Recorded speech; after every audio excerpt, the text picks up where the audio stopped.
बिस्मिल्लाहिर्रहमानिर्रहीम। अस्सलाम वालेकुम स्टूडेंट्स, मैं हूं वाजिद अली कंबो, आपका chemistry teacher, student second year chemistry chapter 14। और आज हम अपने लास्ट लेक्चर उसको कंटिन्यू करेंगे।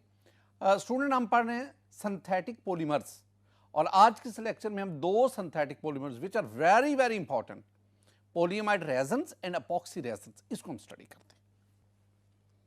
माय डियर स्टूडेंट, पहले हम polyamide resins, polyamide resins are also called, they are called nylons, हम इनको नायलॉन्स कहते हैं, they are commonly known as nylons। तो हम ना नायलॉन को स्टडी करेंगे और उनको हम पॉलीअमाइड क्यों कहते हैं ये हम लेक्चर में डिस्कस करेंगे। तो पॉलीअमाइड रेजन या जिन्हें हमने नायलॉन कहा, पहले इसकी सिंथेसिस को स्टडी करते हैं। तो my dear student, these resins are formed by condensation of polyamines with aliphatic dicarboxylic acid. ये हमारी टेक्स्ट बुक उसकी वर्डिंग्स है, मैंने वही बोल दी है।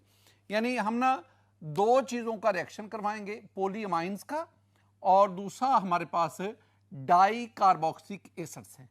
यानी एक्चुअली यहाँ पे हम ना दो चीज़ों को कंबाइन करते हैं। हम ना डाई अमाइन लेते हैं, डाई अमाइन, और उसका डाई एसिड से रिएक्शन करवाते हैं, दो चीज़ों का, और ये कंडेंसेशन रिएक्शन होता है।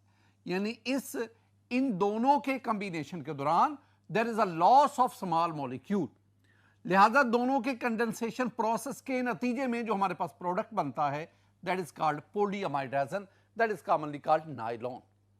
जरा एग्जांपल पे आए स्टूडेंट, मेरे पास ना नायलॉन 66, इसकी एग्जांपल मैं आपके साथ शेयर करने जा रहा हूं। नायलॉन 66 याद रखना, नायलॉन 66 ये फर्स्ट सिंथेटिक फाइबर है। It was introduced by Wallace H Carothers and his team at DuPont institute. वहां पे ना वेलस, वही वेलस जिसने पॉलिएस्टर उसको इंट्रोड्यूस करवाया था, वही वेलस जिसने पॉलीमराइजेशन प्रोसेस को इंट्रोड्यूस करवाया था। तो वेलस जो कि डीपॉन्ट कंपनी उसकी उस टीम को हेड कर रहा था जो पॉलीमर्स पे वर्किंग कर रही थी, इस टीम ने 1935 में पहली दफा नायलॉन 66 को प्रिपेयर किया। नायलॉन 66 जो है ना, इसके लिए दो मोनोमर्स हमें चाहिए, जरा गौर से देखना। पहला जो मोनोमर हमें चाहिए that is adipic acid. Look at this one is the adipic acid. अगर आप इसको गौर से देखेंगे ना, दोनों एंड पे दो कार्बोक्सिलिक एसिड है और इसके बीच में आपके पास चार मेथिलीन ग्रुप है, CH2 CH2 CH2 CH2, चार मेथिलीन ग्रुप और एंड पे दो कार्बोक्सिलिक ग्रुप है। यानी this one is di acid, दो कार्बोक्स की वजह से हम इसे क्या कहेंगे, this one is di acid, this one is adipic acid. अगर मैं इसका ना योपिक नेम आपके साथ शेयर करूं तो my dear student, its IUPAC name is 1-hexane 1,6-dioic acid. How many number of carbons are there? It has 6 carbons. इसमें 6 carbon है। बिल्कुल इसी तरह एडिपिक एसिड की तरह ये मेरे पास एक डाई अमाइन है। अगर आप इसमें देखेंगे, this one is hexane 1,6-diamine, hexane 1,6-diamine या हेक्सामेथिलीन डाइअमाइन, दो मैं नाम बोल रहा हूं, पहला नाम अयोपिक, दूसरा नाम कॉमन, हेक्सामेथिलीन डाइअमाइन। इसमें हम देखोगे एंड पे दो NH2 ग्रुप हैं, दो अमाइनो ग्रुप है, और बीच में अगर आप मेथिलीन को देखेंगे तो वो 6 है। अगर मैं आपसे पूछूं कि इस ये जो डाइअमाइन हमारे पास है, इसमें कितने कार्बन एटम है, तो answer is very simple, it has 6 carbon atoms. यानी दोनों जो मेरे पास मोनोमर्स हैं, आई मीन एडिपिक एसिड और हेक्सामेथिलीन डाइअमाइन, दोनों में 6 कार्बन हैं। अब इन दोनों में कंडेंसेशन रिएक्शन होता है, कैसे जरा देखें। माय डियर स्टूडेंट, ये मेरे पास this one is adipic acid, adipic acid, मैंने इसको शॉर्ट करके लिखा CH2 टेकन 4, इसका मतलब है यहां पे CH2 4 दफा लिखना है, जगह कम है, शॉर्ट करके टाइम को बचाने के लिए मैंने इस तरह लिख दिया। अब this one is acid, look at this, this one is hexa 6, hexa ये 6, this one is hexa CH2 methylene, hexa methylene, और एक अमाइनो ये, एक अमाइनो ये, di amine, di amine. This one is adipic acid, this one is an acid, hexamethylene diamine due to the presence of this amine group, this one is a base, acid base reaction होगा। आप n number of adipic acid लें, n number of hexamethylene diamine लें, reaction होगा my dear student, जरा गौर से देखें, इन दोनों का रिएक्शन होगा। हमारे पास पहले सॉल्ट बनेगा, एसिड बेस रिएक्शन हुआ, ये सॉल्ट बना। अब इस सॉल्ट को आप 280 टू 300 डिग्री सेंटीग्रेड पर 18 एटमॉस्फेरिक प्रेशर पर हीट करेंगे, यहां से वाटर वेपर्स की फॉर्म में रिमूव हो जाएगा और आपके पास ये पॉलीमर बनेगा। This one is nylon 6,6। देखिए अब हुआ क्या भला, जब ये रिएक्शन हुआ ना तो ये आपके पास एसिड जो है, एसिड इसने और इसका रिएक्शन हुआ, हमारे पास ये वाला जो है ये वाटर यहां से रिमूव हुआ। पहले तो इसका सॉल्ट बनता है ना, सॉल्ट के बाद फिर यहां से वाटर रिमूव होता है, तो मैं तो डायरेक्ट लिख रहा हूं ना। अब ना मैं बीच में सॉल्ट वाला जो स्टेप है उसको स्किप कर रहा हूं, मैंने आपको समझा दिया है। अच्छा स्टूडेंट, अब आपके पास बना क्या, आपके पास बनेगा बड़ी एहतियात के साथ C double bond C double bond O, आगे आपके पास CH2 taken 4, C double bond और आगे आपके पास NH, next you have CH2 taken 6 और NH। ये बॉन्ड इधर एक्सटेंड कर दो, ये बॉन्ड मैं ज्यादा इसमें डिटेल में नहीं जाऊंगा, ये इधर एक्सटेंड कर दे और इधर आप ये N लगा दे प्लस 2NH2O, ये वाटर हुआ कंडेंसेशन। ये जो आपके पास प्रोडक्ट बना है ना, this one is nylon 6,6। This one is called polyamide. Polyamide. Why this one is called polyamide? Look at this. ये वाला जरा देखें, ये वाला, ये बॉन्ड हमारा इंपॉर्टेंट है student. This one is amide linkage, amide linkage, बिल्कुल ऐसा लिंकेज हम पेप्टाइड में भी पढ़ चुके हैं। जरा देखें, ये मेरे पास एक अमाइनो एसिड है, ये मेरे पास दूसरा अमाइनो एसिड है, इस अमाइनो एसिड का ये जो कार्बोक्सिल ग्रुप और इस अमाइनो एसिड का ये जो अमाइनो ग्रुप है, वाटर का लॉस हुआ, आपके पास ये पेप्टाइड बना।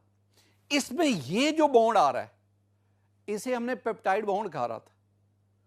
मैंने कहा था कि this one is amide linkage, peptide linkage कह लो, this one is actually amide linkage. और मैंने उस वक्त भी कहा था this amide linkage is present in protein. और अब हम क्या पढ़ रहे हैं, this amide linkage is also present in nylon 6,6। लिहाजा इस अमाइड लिंकेज की वजह से these polymers are called polyamide resins, हम इनको पॉलीअमाइड कहते हैं। और ये जो पॉलीअमाइड है इनका जो जेनरिक नेम है वो नायलॉन है, nylon, and this special nylon is called nylon 6,6। एक और बड़ी इंपॉर्टेंट बात माय डियर स्टूडेंट, इसी के बारे में आपके साथ शेयर कर रहा हूं। एक है silk, silk, silk is a protein, silk is a natural fiber, but this nylon 6,6, this one is a synthetic fiber. The first man-made fiber is nylon 6,6. In most of its properties it resembles with silk, and silk is a protein, silk is a natural fiber. कौन कौन सी properties my dear student, जो linkage silk में है, protein में है, I mean polyamide linkage, the same linkage is present in nylon 6,6. अब ना अगर आप सिल्क और नायलॉन 6,6 दोनों का स्ट्रक्चर देखेंगे, दोनों के चेन्स के दरमियान हाइड्रोजन बॉन्डिंग पाई जाती है और हाइड्रोजन बॉन्डिंग की वजह से इनका थ्रेड जो है वो बहुत ज्यादा स्ट्रॉन्ग होता है। इलास्टिसिटी में, स्ट्रेंथ में silk that is very, nylon 6,6 is very much comparable to the silk. ये सिल्क है। नायलॉन 6 से पहले, नायलॉन 6,6 से पहले जो फाइबर्स थे they were mostly obtained from the plants और फ्रॉम द एनिमल्स। लेकिन इसके बाद ये जो सिंथेटिक फाइबर है इसने उनको प्लांट्स और एनिमल्स फाइबर्स उनको रिप्लेस किया। माय डियर स्टूडेंट, हमारे पास नेक्स्ट है, this one is the most important polyamide. Nylon 66 is the most important polymer. It should be kept in mind that we also have another nylon, that is nylon 6. Nylon 6, it is made up of, ये अगर देखेंगे ये किससे बना हुआ है, ये कैप्रोलैक्टिन से बना हुआ है। It is made up of by the polymerization of caprolactam we obtain the nylon 6.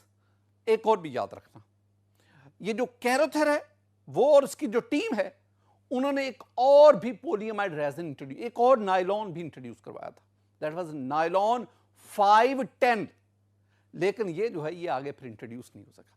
Student ये भी याद रखिएगा कि 1935 में तो नायलॉन 66 इंट्रोड्यूस हुआ था, लेकिन मार्केट में कमर्शियली ये 1939 में आया था। एक और भी चीज जो मैंने टेक्स्ट बुक में लिखी हुई है कि अब जो है the word nylon is accepted as a generic name for synthetic polyamide. ये जो synthetic polyamide है ना, नायलॉन 66, नायलॉन 6, नायलॉन 510, इनके लिए जो हमने जेनरिक नेम है वो नायलॉन, यानी फैमिली नेम इनका नायलॉन है और उसको हम एक्सेप्ट करते हैं। माय डियर स्टूडेंट, अब ना एक और चीज, वैसे अब मैं जानना क्या चाहता हूं कि हम इसको नायलॉन 66 क्यों कहते हैं, ये अक्सर ना एग्जाम में पूछा जाता है कि भाई दिस वन इसका नायलॉन से। मैं आपको इसका आंसर तो बता चुका हूं, मैं दोबारा फिर ये बात रिपीट करवाता हूं। क्वेश्चन क्या पूछा जा रहा है, व्हाई नायलॉन 66, हम नायलॉन 66 क्यों कहते हैं, मैं बता चुका हूं इसका आंसर। दोबारा देखो, nylon 66 derives it's name from its starting material. Nylon 6 किससे बनता है, एडीपिक एसिड से। नायलॉन 66 किससे बनता है, हेक्सामेथिलीन डाइअमाइन से। मैं दोबारा इनका स्ट्रक्चर लिख रहा हूं, this one is adipic acid, adipic acid CH2 and CH2 चार दफा ये कहलाता है मैथिलीन, CH2 मैथिलीन ग्रुप, चार दफा लिख लिया। इधर कार्बोक्सिल ग्रुप लिख दें COOH और इधर भी carboxyl group COOH। My dear student, this one is the adipic acid. आप इसे एडीपिक एसिड भी कह सकते हैं और इसका नेम जो है hexane, 6 carbon hexane 1,6 dioic acid. Hexane 1 2 3 4 5 6 due to the presence of 6 carbon, this one is hexane 1 6, 1 पे 6 पे दोनों पे कार्बोक्सिल ग्रुप है तो नहीं, इट हैज 6 कार्बन, तो 6 कार्बन। और दूसरी तरफ ये मेरे पास हेक्सामेथिलीन, हेक्सा मीन 6, मैथिलीन यानी 6 दफा आपने CH2 लिखना, CH2 CH2 CH2 CH2 CH2 and CH2, ये मैंने 6 दफा लिखा है। 1 2 3 4 5 6 नंबरिंग कर दिए। इधर अमाइनो ग्रुप लगा दो NH2, इधर अमाइनो ग्रुप लगा दो NH2, तो ये क्या बना, ये बना हेक्सा 6 मैथिलीन, 6 मैथिलीन है डाइअमाइन, या इसका योपिक नेम भी आपको आना चाहिए, हेक्सेन 1,6 डाइअमाइन, ये इसका अयोपिक नेम है। अब माय डियर स्टूडेंट, जरा गौर से आपने ये बात देखनी है कि ये जो हम लिखते हैं ना नायलॉन 6, इसमें ये जो 6 है ना, पहले वाला 6, ये हेक्सामिथाइलिन के 6 कार्बन की तरफ इशारा है, और ये जो दूसरा 6 है ये कार्बोक्सिलिक एसिड के 6 कार्बन की तरफ इशारा है। तो चूंकि इसके जो स्टार्टिंग मटेरियल हैं, आई मीन एडीपिक एसिड और हेक्सामेथिलीन डाइअमाइन, दोनों में 6 कार्बन होते हैं, लिहाजा इस पॉलीमर का नाम बना, इस पॉलीएमाइड का नाम बना nylon 66, and this one is very important. Characteristics पे चले, nylon is mainly used as textile fiber, ये टेक्सटाइल फाइबर के तौर पर इस्तेमाल होता है। और दूसरा, it has a combination of, ये अल्फाज याद करने आपने, it has a combination of high strength due to the presence of hydrogen bonding between the chains, elasticity, अगर आप नायलॉन फाइबर लेकर उसको खींचें तो वो उसकी लेंथ में इनिशियल लेंथ से 4 गुना इजाफा हो जाता है। It has a toughness and abrasion resistance की वजह से it can be use for clothing. ये और अब्रेशन रेजिस्टेंस, इसका भी जो जिम्मेदार है, रिस्पॉन्सिबल है, वो hydrogen bonding. My dear student, जरा देखिए इस पे, ये नायलॉन 6 कहां इस्तेमाल होता है। एक मैं सेंटेंस आपको बताता चला, sky divers use parachutes made up of nylon 6 के थ्रेड से बने हुए जो पैराशूट्स हैं, स्काई डाइवर उनको यूज करते हैं। बिल्कुल इसी तरह ये तमाम मटेरियल जो है आप इसमें देखेंगे, इसमें जो है नायलॉन 6 उसका इस्तेमाल किया गया। तो नायलॉन 6 उसके इंट्रोडक्शन से, उसके कमर्शलाइज होने से हमारी जो इंडस्ट्री जो पॉलीमर इंडस्ट्री है, वो उसमें इनकलाब बरपा हो गया। तो ये सारे का सारा क्रेडिट जो है ये वेलस एच कैरोथर और उसकी टीम को जाता है, जो डुपॉन्ट कंपनी जो है वहां पे काम कर रहा था। माय डियर स्टूडेंट, नायलॉन 6 के बाद एक और इंपॉर्टेंट सिंथेटिक पॉलीमर की तरफ बढ़ते हैं, and that is epoxy resins. My dear student, epoxy ये हमने एपॉक्साइड ग्रुप पढ़ा हुआ है, तो उसी से रेलेवेंट ये कुछ चीज बनेगी। पहले तो मैं इसकी सिंथेसिस की तरफ आता हूं। Epoxy resin is made by condensing, दो चीजों को कंडेंस करें। कंडेंसिंग, जब भी कंडेंसिंग का लफ्ज आता है ना, तो फौरन ज़हन में एक बात बिठा लिया करो कि कंडेंसिंग का मतलब है दो मॉलिक्यूल ने मिलना है, एक सिंगल प्रोडक्ट बनेगा, उस दौरान स्मॉल मॉलिक्यूल की एलिमिनेशन होगी, इसे हम कहते हैं कंडेंसेशन। कंडेंसिंग किस चीज को, एक है एपीक्लोरोहाइड्रोजन और दूसरा हमारी बुक के मुताबिक डाइफिनाइलोल प्रोपेन। जरा देखना, दिस वन इज एपीक्लोरोहाइड्रिन। बाज दफा तो एग्जाम में ना एपीक्लोरोहाइड्रिन का फार्मूला ही पूछ लेते हैं कि write down the formula of epichlorohydrin, structural formula of epichloro. तो आपको ये आना चाहिए। इसमें ये वाला जो है ना, ये this one is epoxide group. तो एपी की वजह से एपॉक्साइड, क्लोरोक्लोरीन की वजह से हाइड्रोजन, तो epichlorohydrogen. Look at this one is, ये इतना हिस्सा देखिए, ये वाला this one is phenylol, OH group alcohol, OH group की वजह से OL आ गया, ol due to the OH, and this one is the phenyl group. तो फिनाइलोल, एक ये, तो क्या बना, डाइफिनाइलोल। और ये कार्बन चेन को देखिए, 1 2 3, कितने कार्बन, 3, तो नाम क्या बना, प्रोपेन। तो diphenylol propane, this one is diphenylol propane. ये इन दोनों की कंडेंसेशन हुई। अब उस कंडेंसेशन के दौरान पहले एक इंटरमीडिएट बनता है, फर्दर फिर हमारे पास जो फाइनल प्रोडक्ट, मैं फाइनल प्रोडक्ट ही लिख रहा हूं। माय डियर स्टूडेंट, जो आपके पास फाइनल प्रोडक्ट बनेगा ना, उसमें आप ज़हन में बिठा लो कि ये HCl से मिलेगा, HCl मिलेगा, वो फिर सोडियम से हाइड्रोक्साइड से, ये जो रिएक्शन होता है ना, ये बेस कैटालाइज्ड होता है। यहाँ पे सोडियम हाइड्रोक्साइड जो है ना, उसका भी इस्तेमाल होता है, बेस कैटालाइज्ड होता है। तो HCl से मिलेगा, HCl बना, वो इस बेस से रिएक्शन करेगा, वाटर एलिमिनेट होता है, और वाटर एलिमिनेट होने की वजह से हम इसे कंडेंसेशन, वो बीच वाला स्टेप वो मैं नहीं लिख रहा, मैं फाइनल प्रोडक्ट ही लिख रहा हूं।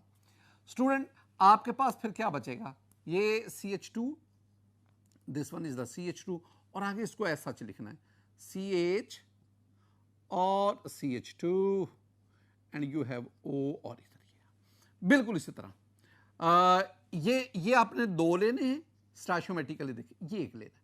इसका मतलब है कि 2 एपीक्लोरोहाइड्रोजन में से एक एपीक्लोरोहाइड्रोजन इसके साथ इधर से मिलेगा, दूसरा दूसरी तरफ। जब दूसरा दूसरी तरफ से जाएगा तो ये ClH से मिलेगा, HCl बना, वो सोडियम हाइड्रोक्साइड से वाटर बन जाएगा और NaCl एलिमिनेट हो जाएगा, और बाकी जो हिस्सा आपके पास बचेगा वो CH2 ये वाला, और CH2, and we have O here। अब ये आपके पास बना। ये जो मैंने लिखा है ना, ये अगर आप देखेंगे ना तो इसका DP1 बन रहा है, इसमें अब ये एक या दो डीपी वाले जो आपके पास अपॉक्सी रेजन बनेंगे ना, एक या दो डीपी वाले, they are usually colours liquid. लेकिन अगर यहां पे आप मजीद इसके साथ मजीद ये मोनोमर अटैच करते जाओ और 20 से 30 मोनोमर के कॉम्बिनेशन से जो एपॉक्सी रेजन बनेगा दैट इज सॉलिड। तो ये जो मेरे पास बना है ये शॉर्ट लेंथ पॉलीमर है और इसकी डीपी 2 है और मजीद अगर इसके साथ बढ़ाएंगे डीपी बढ़ती जाएगी, degree of polymerization, DP stand for degree of polymerization. और जितनी डीपी बढ़ती जाएगी, जितने ज्यादा से ज्यादा मोनोमर कंबाइन होते जाएंगे, आपके पास लॉन्ग चेन पॉलीमर बनेगा और यूं फिजिकल स्टेट लिक्विड से सॉलिड में कन्वर्ट होती जाएगी। माय डियर स्टूडेंट, ये आपके पास प्रोडक्ट बना and this one epoxy resin. ये आपके पास क्या बना? अपॉक्सी। अब जरा इसमें देखें दो तीन बातें। पहली बात, ये जो अपॉक्सी रेजन्स आर फंडामेंटली पॉलीईथर्स, बुनियादी तौर पर ये पॉलीईथर्स होते हैं। ये इंपॉर्टेंट बात है, ये एमसीक्यू वगैरह पूछा जाता है। ये अपॉक्सी रेजन बुनियादी तौर पर पॉलीईथर्स होते हैं। ईथर क्या? ईथर, ईथर हम कहते हैं, देखें ईथर हम कहते हैं जहां पे कार्बन, ऑक्सीजन और कार्बन, यानी ऑक्सीजन ने दो कार्बन के साथ। अब ये देखो, this one is oxygen, this one is carbon, this one is carbon, तो ये एक ईथर लिंकेज बना। This one is carbon, this one is carbon और इनके दरमियान oxygen, this one is another ether linkage. तो इसका मतलब क्या हुआ? ये जो दोनों मोनोमर्स हैं ये ईथर लिंकेज के जरिए आपस में बॉन्डेड होते हैं, लिहाजा ये जो पॉलीमर बना दिस इज कॉल्ड पॉलीईथर्स। लेकिन ये बुनियादी तौर पर पॉलीईथर्स ही हैं, लेकिन हमने इसे पॉलीईथर रेजन तो नहीं कहा। हालांकि अगर आप पीछे देखेंगे जो हमने पॉलीएस्टर रेजन कहा, हमने पॉलीएमाइड रेजन कहा। अब देखें पॉलीएस्टर रेजन क्यों कहा? क्योंकि उसमें एस्टर लिंकेज है। पॉलीएमाइड रेजन क्यों कहा? नायलॉन 6, इसमें अमाइड लिंकेज है। लेकिन इसमें ईथर लिंकेज के बावजूद हम इसको पॉलीईथर रेजन नहीं कह रहे हैं, ये पॉलीईथर, हम इसे क्या कह रहे हैं? But written their names on the basis of their starting material and the presence of epoxide group on the. अब अगर आप इसको देखेंगे ना, इसको स्टार्टिंग मटेरियल हमारे पास यही आ रहा है, एपिक्लोरोहाइड्रल, इसमें ये वाला है, this group is called epoxide group. ये एपॉक्साइड है और यही एपॉक्साइड जो है ये पॉलीमर के अंदर भी रिटेन करता है, बरकरार रहता है। इस एपॉक्साइड की मौजूदगी की वजह से these are called epoxy resins. हम इसे क्या बोलते हैं? Epoxy resin. ये जो मैंने आपको समझाया ना, ये this one is one of the types of epoxy resin. My dear student, epoxy resin की और भी कई टाइप्स हैं। अगर आप गौर से देखेंगे, all these are various types of epoxy resins. They have various characteristics, various properties by changing the nature of starting material. तो nature of starting material condition change करने से आप मुख्तलिफ किस्म के अपॉक्सी रेजन इनको प्रोड्यूस करते हैं। उनमें से एक टाइप मैंने आपके साथ डिस्कस की। तीन बहुत बहुत इंपॉर्टेंट पॉइंट स्टूडेंट आपके साथ डिस्कस करने जा रहा हूं। अक्सर एग्जाम में ना क्वेश्चन आता है, write down the uses of epoxy resin. तो मैं कहता हूं अगर ये क्वेश्चन आए ना तो आप ये तीन बातें लिखेंगे। जरा गौर से सुने क्या क्या। पहली बात, the major use of epoxy resin. हम यूजेस ऑफ अपॉक्सी रेजन की बात कर रहे हैं। The major use of epoxy resin is in coating material. तो अपॉक्सी रेजन इसका सबसे ज्यादा जो इस्तेमाल है ये बतौर कोटिंग मटीरियल इस्तेमाल होता है। क्यों कोटिंग मटीरियल के तौर पर इस्तेमाल होता है? क्योंकि it gives toughness, flexibility, adhesion and chemical resistance या केमिकल इनर्टनेस। ये जो अपॉक्सी रेजन्स हैं, याद रखना अपॉक्सी रेजन्स ये बुनियादी तौर पर कोटिंग मटेरियल के तौर पर इस्तेमाल होते हैं। कोटिंग मटेरियल के तौर पर क्यों इस्तेमाल होते हैं? क्योंकि इनमें खूबियां हैं। क्या क्या खूबी है? पहली बात, ये ड्यू टू देयर टफनेस, मजबूत हैं। सरफेस को, जिस चीज के ऊपर कोटिंग की जाती है उस सरफेस को ये महफूज रखते हैं। Due to their flexibility, flexible है। और तीसरी चीज ड्यू टू देयर एडहेशन, चिमट जाने की सलाहियत। And chemical inertness, chemical resistance due to the, हमने पढ़ा था ना कि ethers are least reactive organic compound और इनमें ईथर लिंकेज है। Due to the presence of ether linkage these are chemically resistant, these are chemically inert. दूसरी बात, industrial material, my dear student, ये दूसरा पॉइंट जो आपने एग्जाम में अगर क्वेश्चन आए तो लिखेंगे। Industrial material, thermal power stations, packing materials are coated with, ये इंपॉर्टेंट बात है, are coated with epoxy paints. ये दूसरी बात है, एपॉक्सी पेंट्स।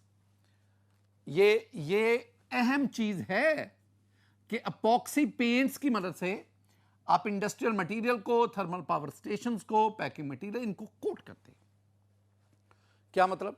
ये आपके पास इंडस्ट्रियल मटेरियल है, ये आपके पास थर्मल पावर स्टेशन जहां पे बिजली पैदा होती है, इसी तरह ये आपके पास पैकिंग मटेरियल है, इनके ऊपर हम एपॉक्सी पेंट्स की कोटिंग करते हैं। एपॉक्सी पेंट्स, रेजन नहीं, एपॉक्सी पेंट्स उनकी कोटिंग करते हैं। बिल्कुल इसी तरह dams, bridges, floor etc are painted with epoxy resins. गौर करो, इधर मैंने क्या कहा है? एपॉक्सी रेजन्स, और इधर मैंने क्या कहा है? Epoxy paints. तो एपॉक्सी पेंट्स की कोटिंग कहां कहां होती है वो याद रखना है, और एपॉक्सी रेजन्स की पेंटिंग जो पेंट ये कहां कहां होती है? डैम्स में, ब्रिजेस हैं, फ्लोर है। डैम्स, ब्रिजेस, खतरा होता है ये जो ब्रिज जिस मटेरियल से बना हुआ है कहीं उसकी रॉटिंग ना हो जाए, खराब ना हो जाए, जंग ना लग जाए, उसको महफूज रखने के लिए उसके ऊपर एपॉक्सी जो रेजन्स हैं इनकी कोटिंग की जाती है, पेंट किया जाता है। बिल्कुल इस तरह फ्लोर्स, उसके ऊपर इसकी कोटिंग की जाती है। माय डियर स्टूडेंट, आज के इस लेक्चर में मैंने आपको दो चीजें पढ़ाई, एक पॉलीअमाइड रेजन्स और second one is epoxy resins. Synthetic fiber जो है ना, सिंथेटिक पॉलीमर जो है ना, उनमें ये दोनों बहुत बहुत इंपॉर्टेंट है। मेरी दुआ है कि अल्लाह ताला आप पर अपना फजल फरमाए, अल्लाह ताला आप पर अपना करम फरमाए। अस्सलामु अलैकुम व रहमतुल्लाह।